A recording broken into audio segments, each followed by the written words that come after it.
Hello hi అండి, నమస్తే బాబోయ్. మన ఇల్లు హర్వీలిలో అరుణాచలం వీడియోది నాది పెట్టగానే నన్ను ఇన్స్టాలో చాలా మంది అడుగుతున్నారండి, మేడం మీరు ఎలా వెళ్ళారు, అసలు ఎలా జర్నీ చేశారు, అక్కడ స్టేయింగ్ ఎలా, ఇంకా డీటెయిల్గా మొత్తం చెప్పండి, గిరి ప్రదక్షిణ ఫస్ట్ టైం చేస్తున్నారా, ఇప్పటికి మీరు ఎన్నిసార్లు వెళ్ళారు, ఇలాంటి క్వశ్చన్స్ ఎన్నో ఉన్నాయండి. అవన్నీ కూడా నేను ఈ సెకండ్ పార్ట్గా ఈ యొక్క వీడియోలో చెప్తానండి. కొత్తగా వెళ్ళే వాళ్ళకి అండ్ వెళ్ళిన వాళ్ళకి కూడా ఏమైనా యూజ్ అవుతుందేమో చెప్తాను నేను. సో కొత్తగా వెళ్ళే వాళ్ళకైతే కనుక మీ ఊరు నుంచి డైరెక్ట్ తిరువన్నమలైకి ఫస్ట్ ట్రైన్ ఉందో లేదో చూసుకోండి. లేకపోతే కనుక డైరెక్ట్ గా కాట్పాడి అనేది ఒకటి ఉంటుంది, ఆ కాట్పాడి స్టేషన్ కి బుక్ చేసుకొని కాట్పాడి నుంచి తిరువన్నమలైకి నెంబర్ ఆఫ్ ట్రైన్స్ ఉంటాయండి. సో మీరు అట్లా వెళ్ళిపోవచ్చు అనమాట. సో వెళ్ళిపోయినాక అక్కడ నుంచి మనం ఆటో పట్టుకుంటే మనకి శివసన్నిధి లాంటి ఆశ్రమాలు చాలా ఉంటాయి. మీరు లైక్ తక్కువలో కావాలి అనుకుంటే తక్కువలో వెళ్ళిపోవచ్చు, లేదా రూమ్స్ కావాలి అనుకుంటే కనుక మీకు అన్ని అక్కడ అవైలబుల్ గా ఉంటాయి. సో ఆశ్రమాల్లో ఉంటాయి ఏంటంటే మనకు భోజనం కూడా ఫ్రీగా పెడతారు. బట్ మనం బయట రూమ్ తీసుకుంటే కనుక భోజనం అనేది టిఫిన్స్ అనేది మన ఖర్చుతోనే ఉంటుంది, ఎక్కువగా బడ్జెట్ అనేది ఉంటుంది. అక్కడ చూడాల్సిన ప్రదేశాలు ఏంటి, అక్కడ చేయాల్సిన పనులు ఏంటి అంటే అరుణాచలంలో ఫస్ట్ కనుక ఇంపార్టెన్స్ అనేది అగ్నిలింగమైన శివుడి దర్శనం చేసుకోవడం అండి. ఆ తర్వాత గిరి ప్రదక్షిణ చేయడము, ఆ తర్వాత రమణ మహర్షి ఆశ్రమం దర్శనం చేసుకోవడము, ఆ తర్వాత శేషాద్రి ఆశ్రమం దర్శనం చేసుకోవడము, అలానే యోగరామ సూరత్ కుమార్ అనేది ఒక ఆశ్రమం ఉంటుందండి. అక్కడికైతే కనుక టోపీ అమ్మ అనే వాళ్ళు ఆడికి వచ్చి ఉంటారనమాట. అక్కడ కూడా మీరు దర్శనం చేసుకోవచ్చు. ఇలా మనకి ఒక 1 డే 2 డేస్ ట్రిప్ అనేది మీరు ప్లాన్ చేసుకుంటే ఒక ఆధ్యాత్మికమైన ఏమంటారు పాజిటివ్ వైబ్స్ అనేవి మన దగ్గర ఉంటాయి అనమాట. సో ఇంతకీ మీరందరూ ఎలా ఉన్నారు, బాగున్నారా? నేనైతే మాత్రం బాగున్నాను. మీరందరూ కూడా బాగుండాలని ఆ శివయ్యని మనస్ఫూర్తిగా కోరుకుంటున్నానండి.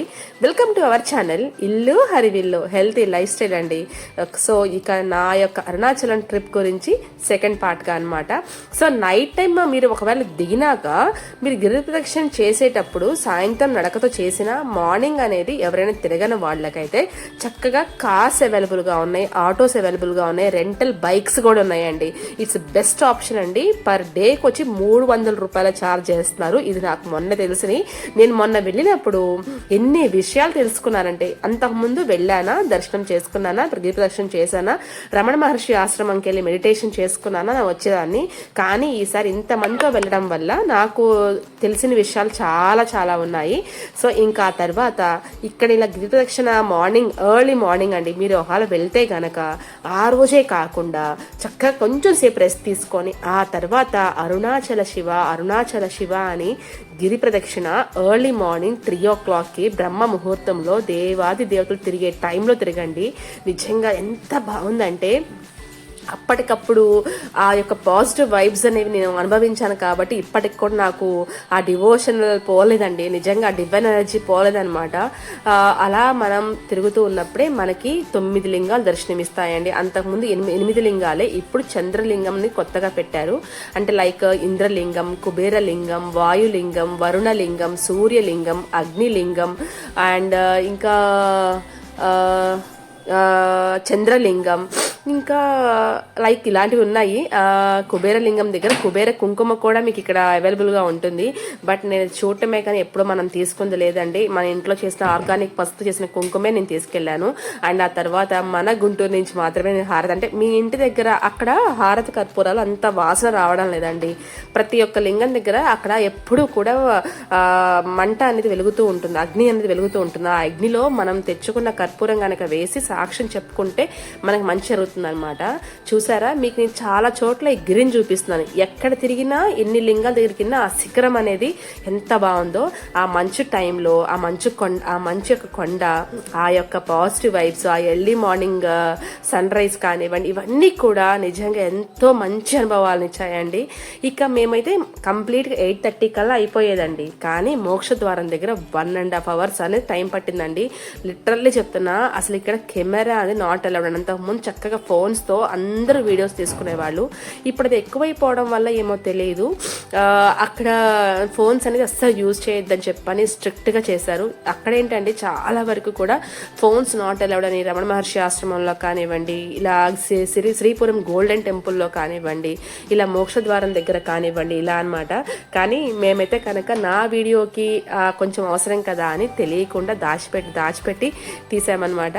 సో ఈ మోక్ష ద్వారం అరుణాచలం వెళ్ళిన ప్రతి ఒక్కరు కూడా ఈ మోక్ష ద్వారం నుంచి బయటికి రావాలి, వాళ్ళ యొక్క జన్మల్ని మోక్ష మార్గంలోకి నడపాలి. మనం తెలిసి తెలియచేసిన పాపాలు కానీ కర్మలు కానీ, మన మాటల ద్వారా ఎవరైనా బాధపడి ఉన్నా, మనం చేసే పనుల వల్ల ఎవరైనా బాధపడి ఉంటే అవన్నీ మనకి శాపాలే కదండి, కర్మలే కదా, అవన్నీ కూడా పోవడానికి ఈ మోక్ష మార్గంలో నుంచి బయటకు వస్తారనమాట.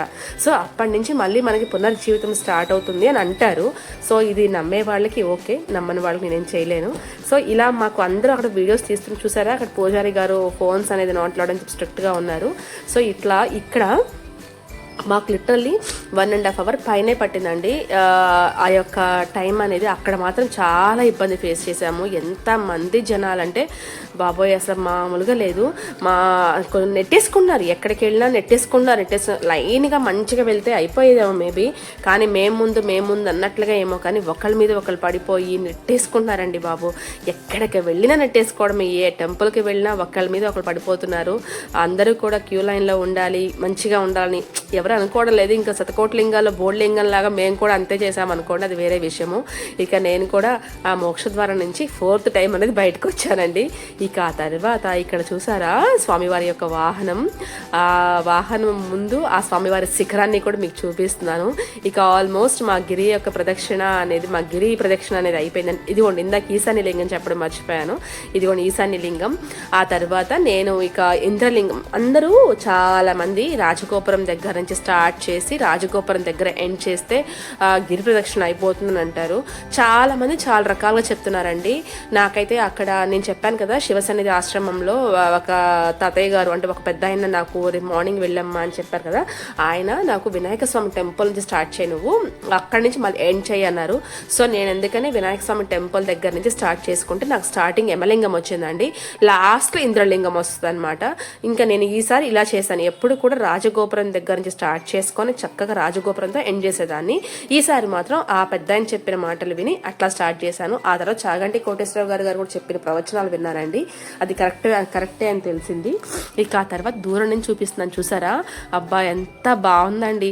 అదే దూరం నుంచి చూస్తుంటే అంత బాగుంటే దగ్గరికి వెళ్ళినప్పుడు ఆ యొక్క శిల్ప కళలు కానివ్వండి, ఆ గుడి కట్టిన విధానం కానివ్వండి, ఇవన్నీ అలా చూస్తూ ఉండిపోయాను.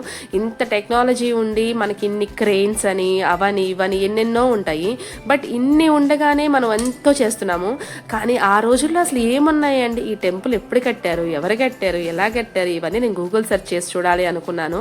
ఆ తర్వాత ఆ గుడి చుట్టూ ఆ యొక్క పక్షులు తిరుగుతూ ఉంటే అబ్బా నిజంగా అసలు ఇంకా ఏం కావాలి, ఇంతకు మించిన ఏం కావాలి చెప్పండి, ఆకలి అనేది ఏం తెలియలేదు. ఇక రాజగోపురం దగ్గరకు వచ్చేసానండి, చూసారా ఎంత ఆకాశంలోకి ఉందండి మన యొక్క అరుణాచల శివ యొక్క రాజగోపురం అనమాట.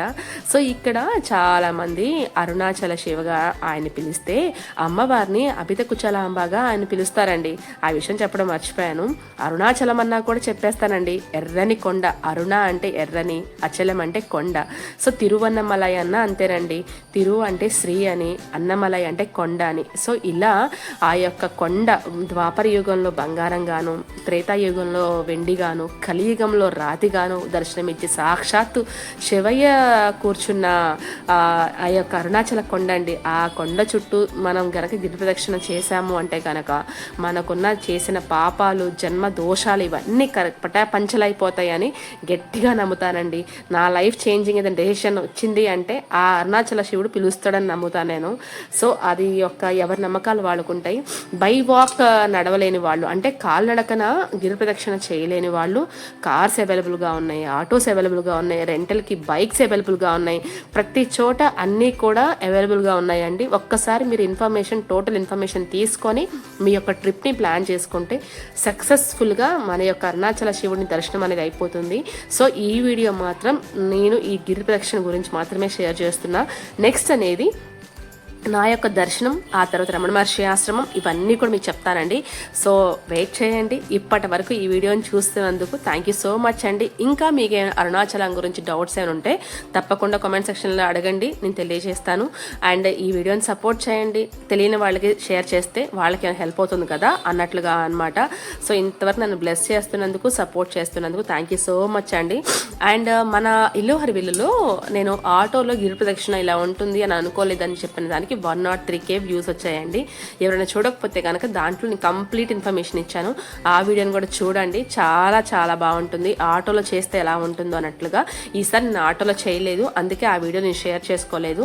ఆ తర్వాత ఇక్కడ దర్శనం అనేది మీ అందరికీ కూడా లిటరల్లీ మొత్తం చూపించలేదు, ఎందుకంటే లోపలికి ఫోన్స్ అనేది నాట్ అలౌడ్ కదా అన్నట్లుగా అనమాట. ఇదిగోండి ఇక లాస్ట్లో ఇంకా రాజగోపురం దగ్గర నేను తెచ్చుకున్న 360 ఒత్తులు వెలిగించేసుకున్నాను. ఇక ఆ తర్వాత ఇంద్రలింగం దగ్గరకు వచ్చేసి దర్శనం చేసుకొని నా యొక్క గిరి ప్రదక్షిణ అనేది కంప్లీట్ చేసుకున్నానండి.